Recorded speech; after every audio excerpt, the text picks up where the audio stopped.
Reddit, one of the world's only platforms where you can go from watching cat videos to studying for college exams to computer help. There are over 75 million active users daily. That is enough where if the entire country of Australia duplicated 3 times, there still would be more Reddit users. Each person writing their own thoughts and giving their own opinions. But what would happen if one of those users was secretly a monster? This is the story of Carl Herold, the disturbing Reddit user who fooled everyone.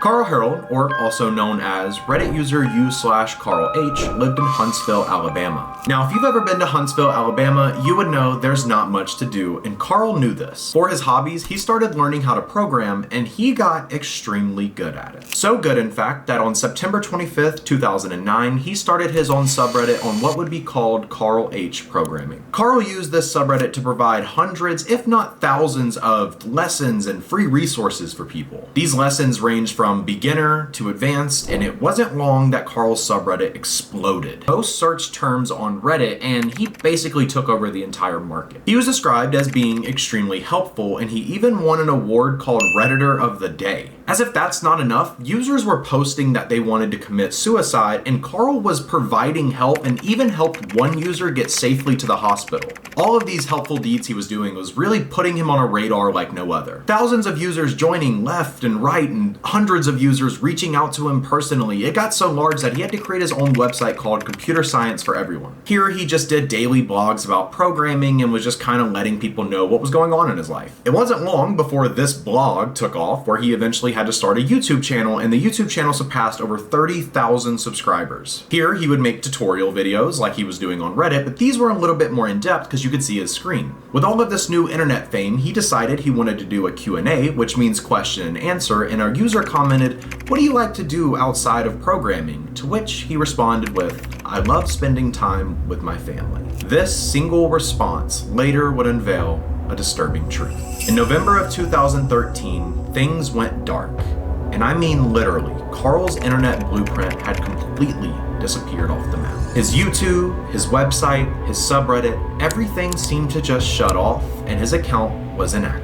People started asking, "Where is Carl? I hope he's okay. I'm sure it's just some sickness going around." But these people couldn't be farther from the truth. In Alabama, the FBI received a few illicit pictures of a 9-year-old boy. The photos clearly indicated that this boy was underage, so the FBI started working diligently to figure out who this boy was. In just under 1 week, they found him. This boy was none other than Carl's own son.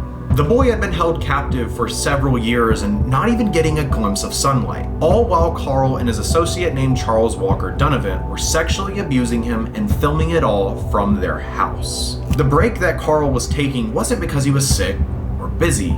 It was he was abusing and filming his own son. He was kept hostage for nearly 2 years, and he was forced to do some horrible activities that I literally cannot say on here. Once the two were arrested, the news immediately picked up this case. And it wasn't long before his followers found out what he did, and they ultimately felt betrayed. The same man that was providing free programming help or saving a guy from committing suicide was an evil, vicious monster behind the computer. Every single thank you comment, happy comment was just immediately being replaced with hate comments, and one after another, this word spread rapidly. In 2014, both men were indicted with 30 counts ranging from sodomy, conspiracy to commit sexual abuse, child abuse, CP charges, and the list goes on. Carl was set to be extradited to New York, where he would appear on federal charges on November 21st. He was telling everybody that he was innocent, this is all a misunderstanding, this is a hoax, and it won't be long before the truth is cleared. But on November 3rd, just 18 days before he was set to appear in court, Carl took his own life inside of Clay County Jail. Carl's lawyer came out saying, "There's no way my client would have done this. He was in such high spirits for court." Now with Carl dead and his associate arrested,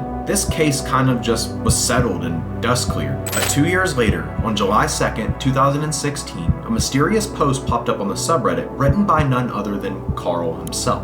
He said he had managed to escape prison and was excited to start making content again. The post claimed that he faked his death and was now living in Russia, and he would even do an AMA to prove that it was the real him. The thread flooded with hate comments, and when it was time to host the AMA, Carl never showed up and everything went silent again. To this day, Carl's account has never came online, and everything is just shut off. Now, looking back at this in 2024, I think it's obvious that Carl didn't write the final message. It was just some hacker trying to be edgy, but I think there's a valuable lesson to be learned in this case. No matter how well you think you know somebody online, the person they are on the computer and the person they are off of the computer are two separate things. And to this day, you can view his Reddit account, his YouTube channel, his website, and you can see all of these things he was posting. And it creates this sick feeling inside of me because when you go back and you read these, all of these people praising him have no idea what he's doing to his own son behind the camera. I hope you guys enjoyed this video. If you guys are new here, please make sure to press the like button and hit the subscribe button. We're on the road to 200,000 subscribers, and I will see you guys in the next one.